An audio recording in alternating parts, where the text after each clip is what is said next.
euh, des officiels algériens. Des officiels algériens. Et je vise, vous parlez des généraux de l'état-major. D'abord, hein, en premier lieu, pas de la présidence de la République. La présidence de la République, la conciergerie de Macron viendra en second. En second. Me propose d'arrêter ce que je fais maintenant, de ce que je fais pour l'Algérie depuis 2011. En contrepartie, ils libéreront tous les détenus politiques algériens. J'accepterai dans la seconde qui suit. Donc, si les généraux algériens, les généraux influents, qui commencent à devenir connus, me font une proposition, cette proposition d'arrêter ce que je fais pour ma patrie, et en contrepartie, ils libéreront tous les détenus d'opinion algériens. Libéreront tous sans exception. J'accepterai dans la seconde qui suit, avant même qu'ils n'aient terminé leur proposition, je dirais oui. Voilà. Si je refuse une telle proposition, cela signifie que je suis 3 fois imbécile. Imbécile. Parce que la première fois, le premier imbécile, c'est ah, je refuse des propositions de discussion, des négociations qui vont bénéficier à des individus, les détenus politiques, à leur famille et à toute la communauté algérienne. Je refuse de discuter une telle proposition. La deuxième fois, ma deuxième imbécilité serait de montrer des signes d'idiotie, de stupidité politique, en refusant de saisir une perche. Troisième caractère, ma troisième imbécilité. Au cas où je refuserais, serait de pérenniser ce refus de négociation, ce refus de discussion, de débat, etc., concernant des problèmes cruciaux.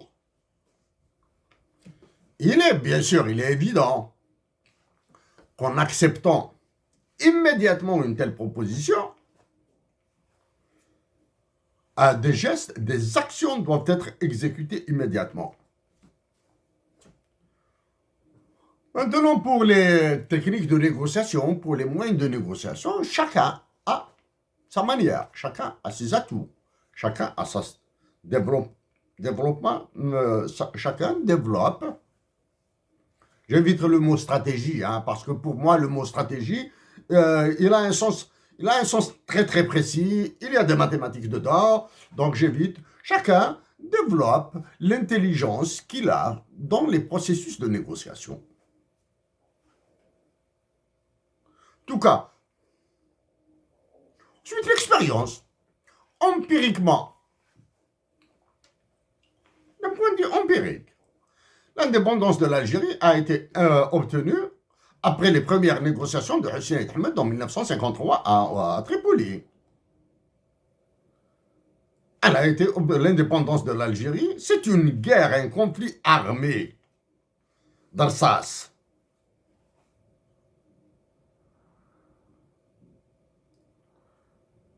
Les Algériens de l'époque ont négocié avec les officiels français.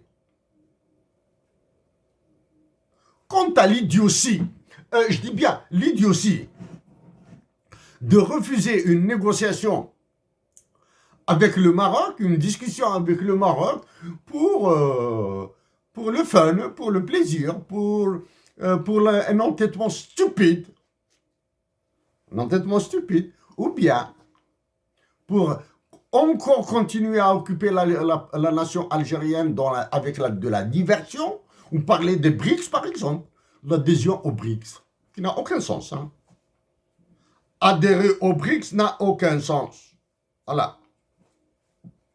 Je reste sur ces mots. Maintenant, ceux qui veulent aller dans le détail du sens de ces mots, marhaba. Marhaba pour la discussion, marhaba pour le dialogue, marhaba pour la négociation. Je refuse parce que la Banque mondiale et le FMI sont en train de vous ravager. Parce que les États-Unis d'Amérique et la France et Macron est en train de vous faire romper, hein, c'est ça. Est en train de vous faire ramper. Et là, vous divertissez les Algériens. Non, avec le Maroc, pas de négociation. Combien? Même il n'y a aucun problème avec le Maroc. Hein. Il n'y a aucun problème avec le Maroc. Maintenant, si on veut faire revivre et raviver les tensions d'il y a 10 000 ans, allons-y. Du moins, allez-y.